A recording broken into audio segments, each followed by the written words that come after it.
What is going on, guys? Zers here, and today I'm doing a requested Patreon video on this article. Privilege helps men, but not women, get fancy jobs.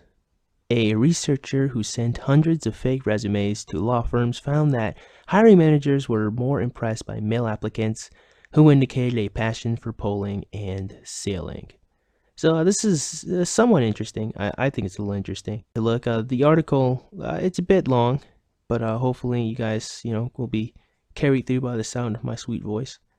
The individual themselves had found a couple of problems with the article, so I'll just go through it myself and then at the end discuss what their issues were. So with that being said, let's go ahead and take it from the top. It may not surprise anyone that people from wealthy backgrounds have an advantage in landing some of the most lucrative jobs in the country. Privileged families are often well connected, after all. One elite lawyer might favor applicants who are from his or her alma mater or have similar interests in upbringing. But new research shows that in many cases, class advantage evaporates if the applicant is a woman. And of course it does, because there wouldn't be a problem if it only happened to men. In fact, it appears to hurt her career prospects. This does not reflect other advantages that wealthy women have, such as access to elite educations and influential networks. It just goes to show that when women are well qualified, having a high-class background appears to give them no additional advantage as it does for men. Now, this is clearly and obviously not fucking true at all. Like at all. It's a little ridiculous to throw that entire privilege to the wayside based on the research done here, because you don't really need to conduct any type of scientific, in fact, it's a waste of funding if you ask me, to figure out the type of advantages influential people or wealthy individuals have. I mean, if you've got the privilege to live in a safe environment, you have the privilege of never having to worry about the type of food you're going to get or if you're going to be able to eat that day. You have the privilege of nice fancy clothes that look well. You can work on your appearance. You've got the privilege of free time if you got a bunch of money. If you come from a privileged background, you probably don't even have to work as hard as anyone else.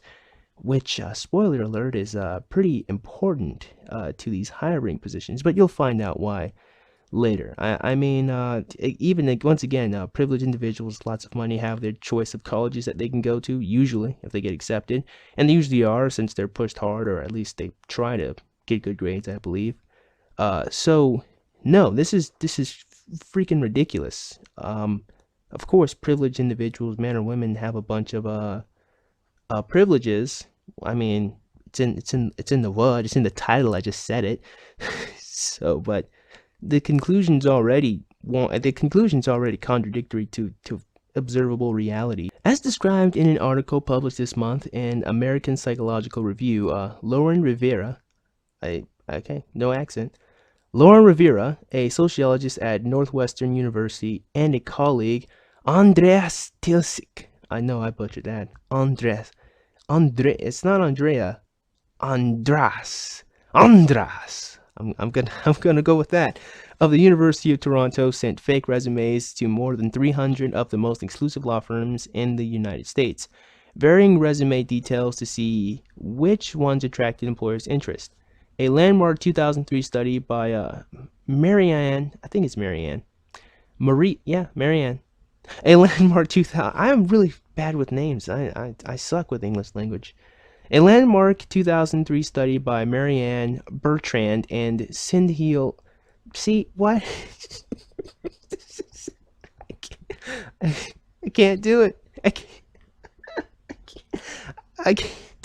can't do it. Sindhil Muli Anth. I can't do it.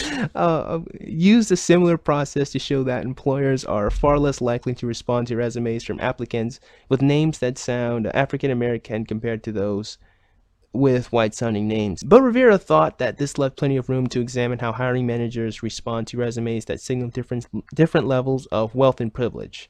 Hiring managers for these elite jobs are the gatekeepers to wealth, Rivera says, and they decide who will become part of the country's top earners.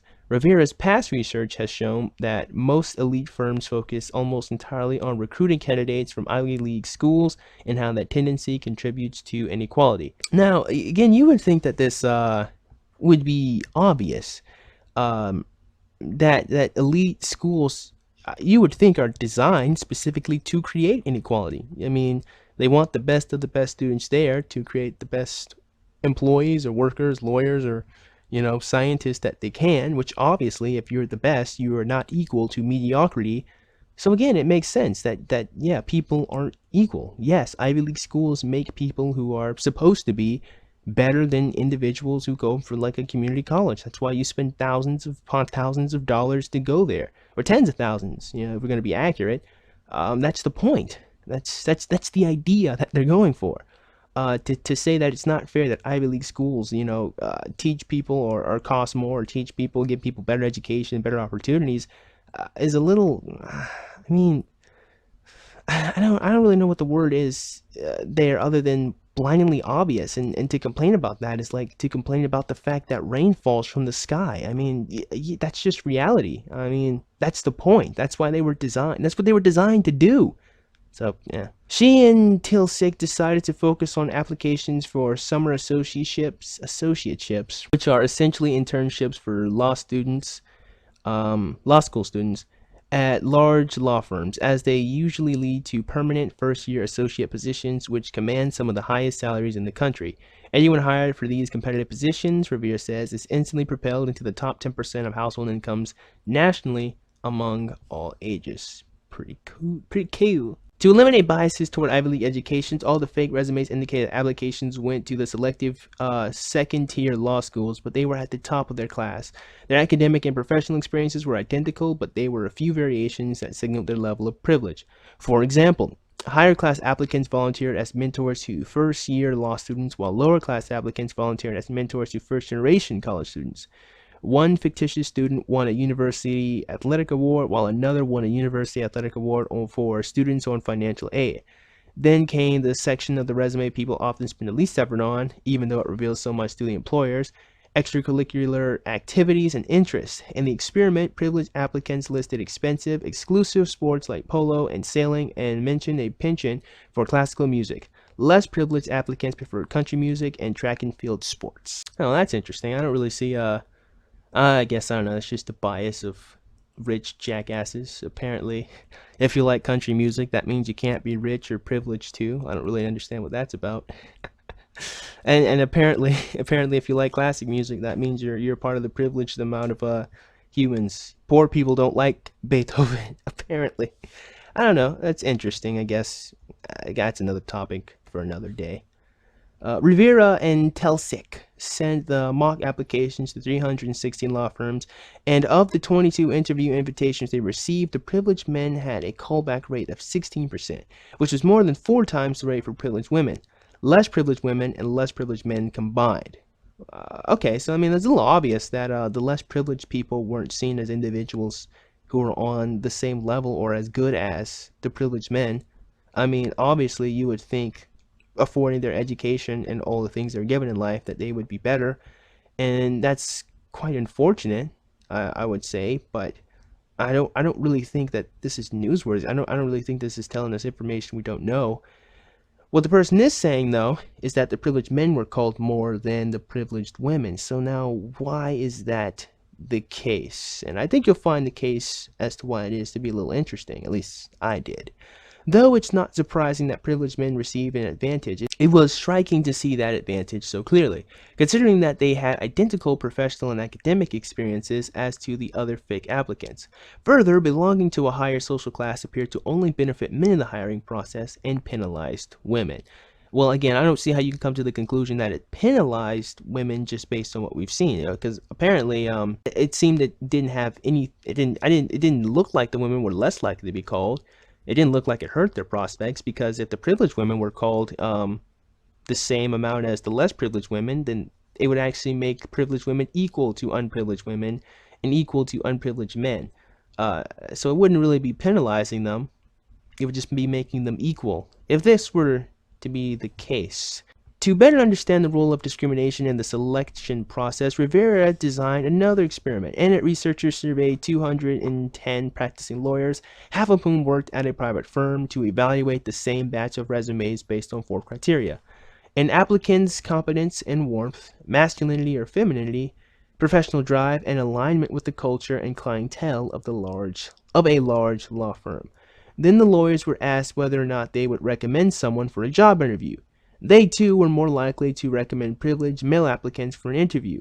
While they while they didn't tend to score higher on warmth and competence or perceived masculinity, the privileged men were viewed as being more committed to their careers and a better fit for the culture of a large law firm. That seemed to make the difference in getting an interview recommendation. I spoke with Rivera about her research, and what seemed to unsettle her the most was how privileged women were viewed as being the least committed to their careers. She calls this the female commitment penalty. That's an interesting name. She wanted to understand how it affected women's chance of getting a job interview. She and Telsic interviewed 20 attorneys who had direct experience hiring at some firms in their resume audit, and found that this group held several assumptions about gender roles that shaped their decision making. Almost all the lawyers interviewed perceived privileged women as less committed to legal practice because of concerns that they would soon leave their careers to become stay-at-home mothers. Interesting. The women were described as lawyers who were secretly looking for a husband or biding time. Interesting. Before leaving their careers altogether. On the other hand, lower class women were viewed as hungry and were predicted to work hard for the money because they had law school debt to pay and mouths to feed. And this, my friends, is what I find to be one of the most interesting parts about this article. The truth of the matter is, and this is why I titled the video, When Female Privilege Backfires, because this is a clear example of a woman's privilege blowing up in her face after she reaches the higher echelon of job careers. I mean, to withholding talking about hypergamy, the fact that women will want a man who makes as much money as she does, or of course more. Just putting that on the side, the fact remains that a woman can definitely find a man who will indeed take care of her. And so if these employers are looking at this and saying, well, we don't want this privileged woman who's had, been taken care of her entire life, to get pregnant, realize she doesn't have to work because she's dating a husband who makes as much money as she does, which is what, a 6-figure salary. She's probably not going to come back. So instead of hiring her, I'm going to hire the woman who I think has more drive. The woman, who's hungry, the woman who wants something to eat. That woman's going to work harder because obviously she's got to take care of herself. And I think that's an interesting way to look at it. I mean, again, it's not privilege. I guess it's one privilege blowing up in the face of another privilege, and they kind of cancel each other out in this case. I guess I mean, it looks like it's a positive multiplied by a negative, because that's what's going on with the hiring campaign. They're looking at it and saying that, okay, well, it's possible that this woman here will eventually, just leave. So instead of picking the woman that will leave after she finds a husband, I'm going to pick a woman that's trying to support herself and trying to pay off her debt, because she's going to stay and she's going to be more committed to her job, versus a woman, who could very easily, become a stay-at-home mother if she wanted to after she got married. And yeah, sure, it sucks. It's not fair that happens, but I mean, the mere fact that she was a woman that got her Ivy League school bills paid for, and the fact she didn't have to take out any loans, I mean, sucks for the woman that had to take out loans to pay for her school. I mean, that sucks, but I mean, life just isn't fair. Look at that. People aren't equal. That's quite the revelation, isn't it? I mean, yeah, again, it's not fair. It's not, but I don't really know what else to say here other than the fact that I guess we make it so that men don't date women and take care of them anymore. Because that's what the problem here is, the fact that a woman can find a man that will support her. That is a female privilege. Most men aren't going to be able to find rich, affluent women who are going, to let them stay at home and take care of their children. And hell, in some cases, if you do, no, I'm not even going to go there. I'll just leave that joke where it is. These results give a troubling view of how gatekeepers to some of America's most lucrative jobs make assumptions based on applicants' social class and gender, says Rivera. Yet many appear unaware that that's what they're doing. While it may not be illegal to discriminate against potential employees based on their wealth, gender discrimination is against the law.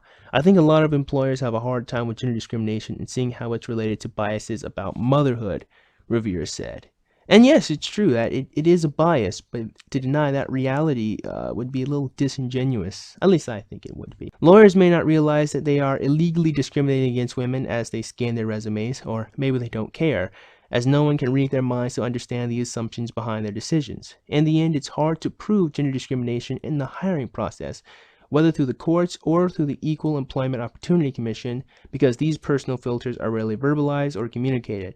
The process lasts only a matter of minutes or seconds as a hiring manager scans a resume and then throws it away or shoves it in a drawer.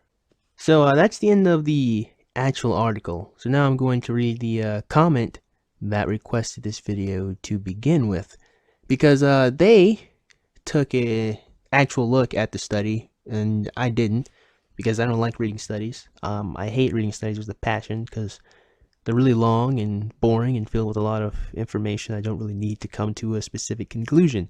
Also, a lot of the conclusions are oftentimes manipulated, or at least used to manipulate people into believing something that's not true.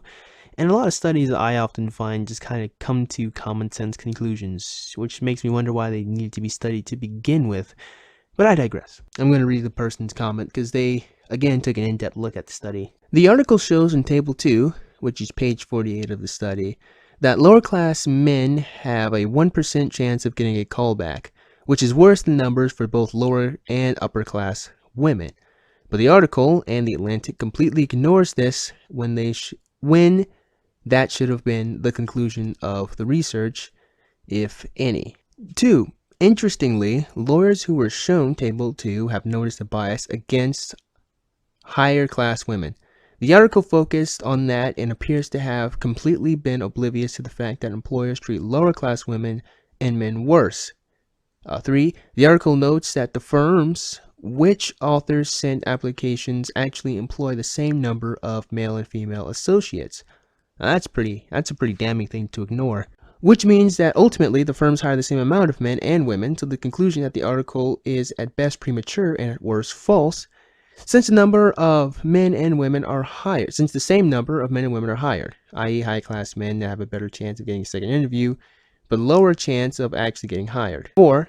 The alleged discriminators, hiring partners, are both men and women. That's interesting. The article concludes that law firms discriminate against high-class women but not lower-class women.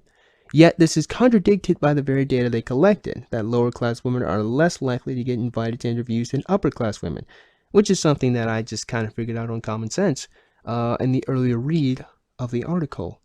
The author never learns/presents evidence of what percentage of women/men were selected for hiring, which makes their finding in Table 2 suspect. It could be that there were more upper-class female candidates and so more of them were rejected.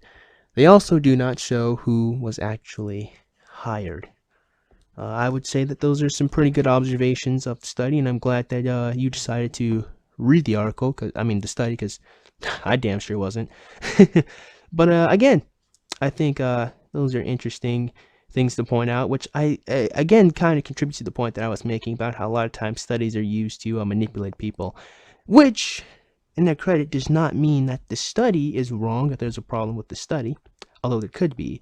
It really goes to show the lengths people will go through to use misinformation or to use a lack of understanding in order to push a narrative that is not true. And that's why I don't really like using or studying or focusing on studies or peer-reviewed research, because there's oftentimes a lot of problems and the conclusions that people come to just oftentimes aren't right. But when they are right, they're good things to know, which is good. So I guess this is why we peer review people. This is the point of peer reviewing science and studies. So with that being said, man, I certainly hope you guys enjoyed today's video. I hope you have found something interesting today. I find it to be hilarious that female privilege backfires in a lot of different ways. It is funny to me how, you know, the having the privilege of being able to find a man that will take care of you also backfires when you want to find a lucrative job, or at least in this case, that's what the conclusion was. Again, I hope you guys found something interesting today, and if you did, man, go ahead and click the like button. Yeah, shoot, go and click that subscribe button. Comment in the comment box below, and as always, you guys have yourselves a great day. I'll see you cool cats soon. Adios.